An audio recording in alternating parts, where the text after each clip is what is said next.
नमस्कार, मी शशिकांत कासार।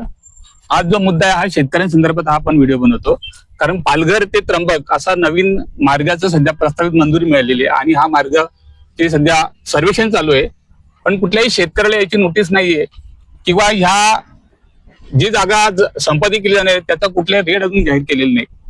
पण या संदर्भात एक आंदोलन उभारते आणि त्या आंदोलनासाठी माहिती घेण्यासाठी आपण इथे आलेलो आहे। आपल्यासोबत शेतकरी नेते आणि कुणबी सेनेचे अध्यक्ष आहेत विष्णू पाटील हे आपल्या सोबत आहेत। त्यांच्याकडे जाणून घेऊ आता हा त्यांचा लढा कसा असणार। साहेब, प्रस्तावित आता हा पालघरचा आणि त्र्यंबक मार्ग जातोय आणि या मार्गासाठी साधारण 154 किलोमीटर मार्ग आहे, जमीन जाणार आहे आणि आता कुठल्याही शेतकऱ्यांना न सांगता शेतामध्ये जे पोल पुरले गेलेले आहेत, आता भूमिका काय असणार तुमची? गेल्या 25 वर्षापासून सातत्याने आम्ही ह्या जिल्ह्याचं विभाजन व्हावं याच्यासाठी प्रखर आंदोलन केलं। म्हणजे मी राजकीय जीवनामध्ये 50 वर्ष काम करतो। या आदिवासी क्षेत्राचा विकास व्हावा याच्यासाठी जिल्हा विभाजन व्हावं हे आम्ही आग्रही मागणी केली।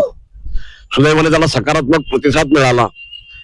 या वेळेला जिल्ह्याचं विभाजन झालेलं आहे, परंतु जिल्ह्याचं विभाजन करताना इथला माणूस विस्थापित होणार नाही याची काळजी सरकारने घेतली पाहिजे। वाढवण मंडळाची निर्मिती होणार आहे, होऊन घातलेली आहे। स्वतः पंतप्रधानांनी येऊन ह्या भागामध्ये वाढवण मंडळाच्या निर्मितीच्या संबंधामध्ये पावलं उचललेली आहेत। मात्र हे संबंध करत असताना भांडवलदार कंपन्यांनी ह्या भागामध्ये जो काही उच्छाद घेतलेला आहे तो आम्हाला चिंताजनक वाटतो। या भागामध्ये ओव्हरहेड मार्ग आलेले आहेत, हाय टेन्शनच्या या भागामध्ये समृद्धी मार्गाला जोडणारे रस्ते उभे करायला लावलेले आहेत। त्याचबरोबर बेसुमार उत्खनन समुद्र बुडवायला लावलेलं आहे। चौथ्या मुंबईचं निर्माण होणार आहे, त्याचबरोबर विमानतळ तयार केलं जाणार आहे। या सगळ्या गोष्टींशी आमचा गरिबांचा काही संबंध नाही। आमचा प्रश्न फक्त एकच आहे की आमची रोटी रोजी ज्या जमिनीवर चालते, ज्या भूमातेवर चालते, ती जमीन तुम्ही आमच्याकडून हिसकावून घेऊ नका आणि घेणार असाल तर कमीत कमी आमचं पुनर्वसन काय करणार तुम्ही, आमच्या जमिनीचा मोबदला काय देणार ह्या संबंधामध्ये खुलासे झाले पाहिजे। आता सध्या गेल्या 3 दिवसापासून फार प्रचंड प्रमाणामध्ये मोठ्या वेगाने या नवीन रस्त्याच्या निर्मितीच्या संबंधामध्ये सरकारने पावलं उचलली। विशेष करून 2000 कोटीचा रस्ता या 8 दिवसामध्ये 3500 कोटीवर कसा गेला हा संशोधनाचा विषय आहे।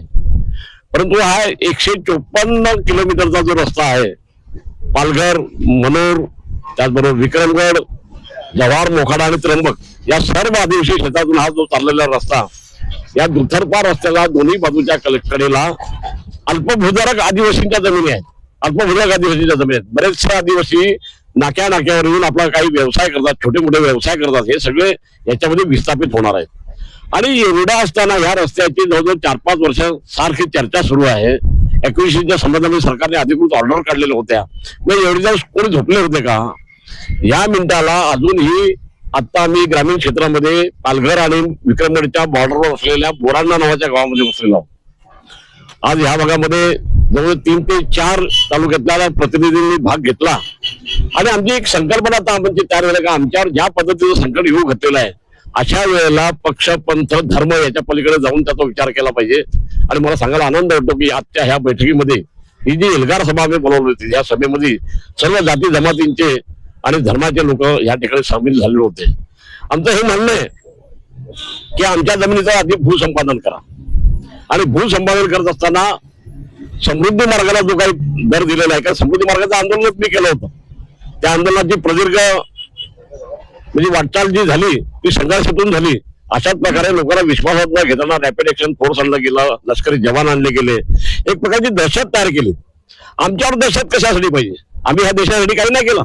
आम्ही ह्या देशाला पोचण्याचं काम केलेलं आहे। आम्ही ह्या देशाला अन्नाचे 2 घास दिलेले आहेत, आम्ही जमिनी दिलेल्या आहेत, प्रत्येक प्रकल्पाला आम्ही जमीन दिलेल्या आहेत आणि एवढा त्याग केलेल्या लोकांना अशा पद्धतीने जर कोणी दडपशाहीच्या मार्गाने जर थंड करायला बघत असेल तर ते आम्ही होऊन देणार नाही। आज आम्ही पक्ष, पंथ विसरून सगळेजण एकत्र झालो।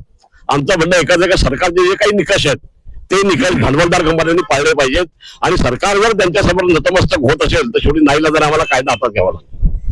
आपल्या सोबत प्रसाद पाटील आहेत का ज्यांनी ह्या संपूर्ण प्रकल्पाची माहिती काढलेली आहे। नक्की हा प्रकल्प कसा असणार आहे, हा रोड किती किलोमीटर असणार आहे, हा रोडच्या संदर्भात किती जागा संपादित केली जाणार आहे। मी प्रसाद प्रसाद आता ह्या मार्गाची तू सगळी माहिती काढलेली आहे, एकूण काय माहिती आता? हा एकूण 154 किलोमीटरचा रोड आहे जो त्र्यंबक पासून चालू होतो आणि पालघर पर्यंत जातो.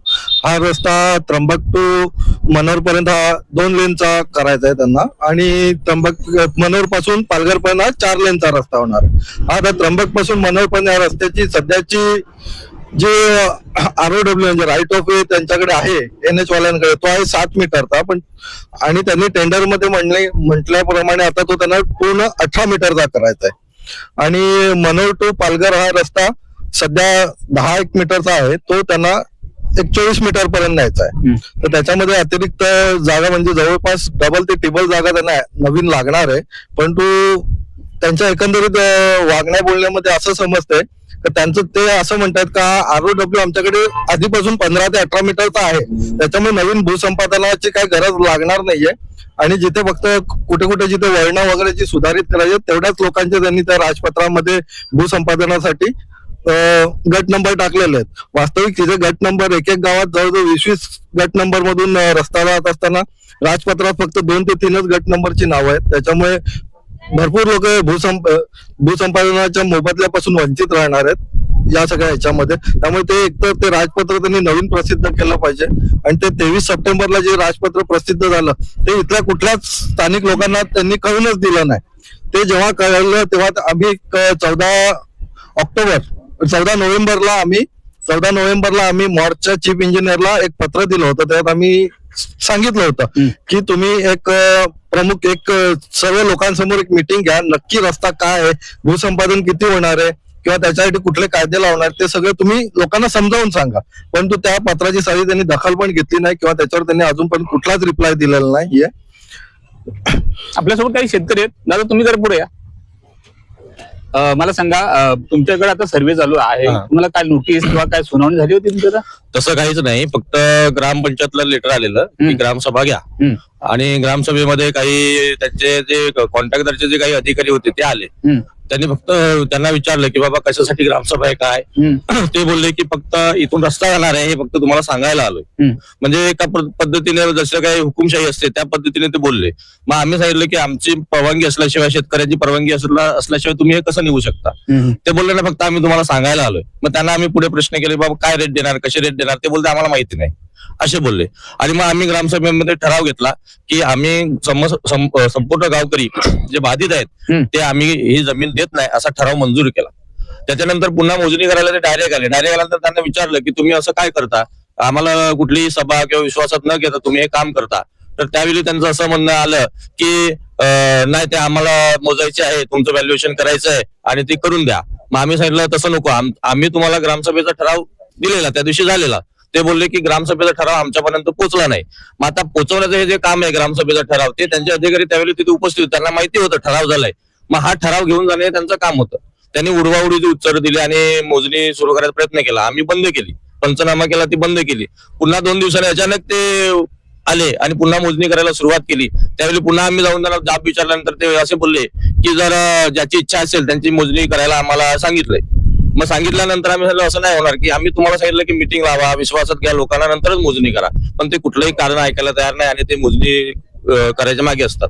मग आम्ही सांगितलं की ठीक आहे की ही मोजणी नुसती प्राथमिक स्वरूपाची असेल, आम्ही जमीन दिल्या म्हणून असं त्यातला ग्राह्य धरू नये असं त्यांच्याकडनं लिहून घेतलं त्यांच्या अधिकाऱ्याकडनं आणि नंतर थोडक्यात मोजणीला सुरुवात केली.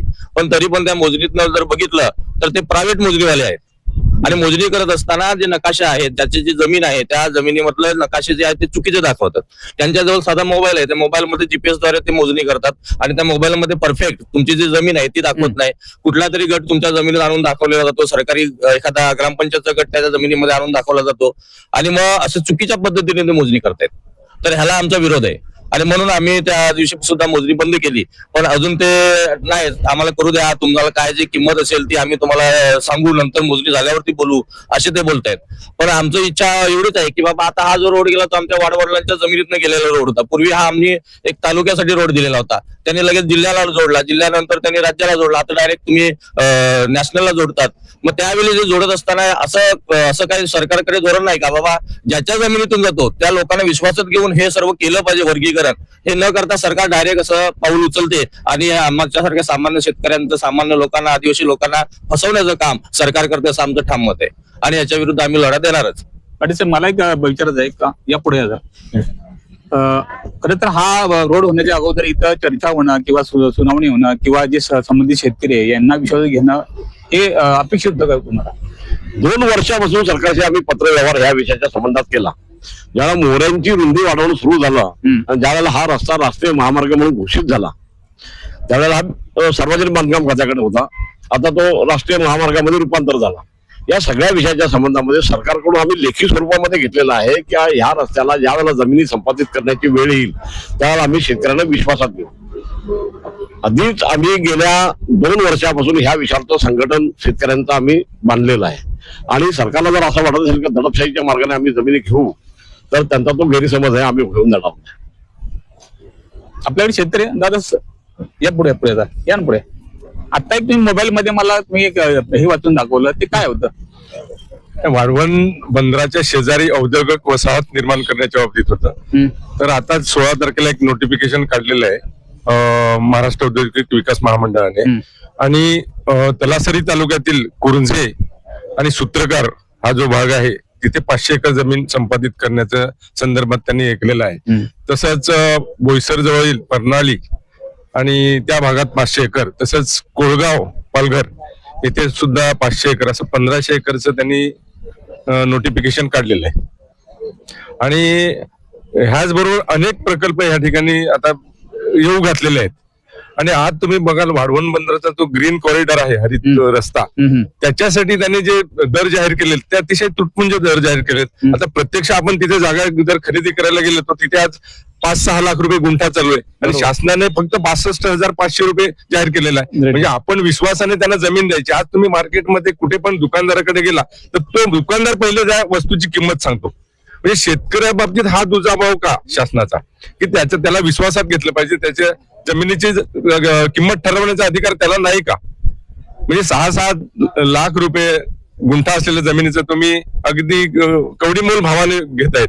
तर ते होऊ नये म्हणून आम्ही आज संघटित झालेलो आहोत. नक्कीच म्हणजे पालघर ते त्र्यंबक जो मार्गाचं नवीन निर्मिती केली जाणार आहे त्याच्यामध्ये आता मंजुरी मिळालेली आहे. सर्वेक्षण चालू आहे. अनेक शेतामध्ये पोल सुद्धा पुरलेले आहेत.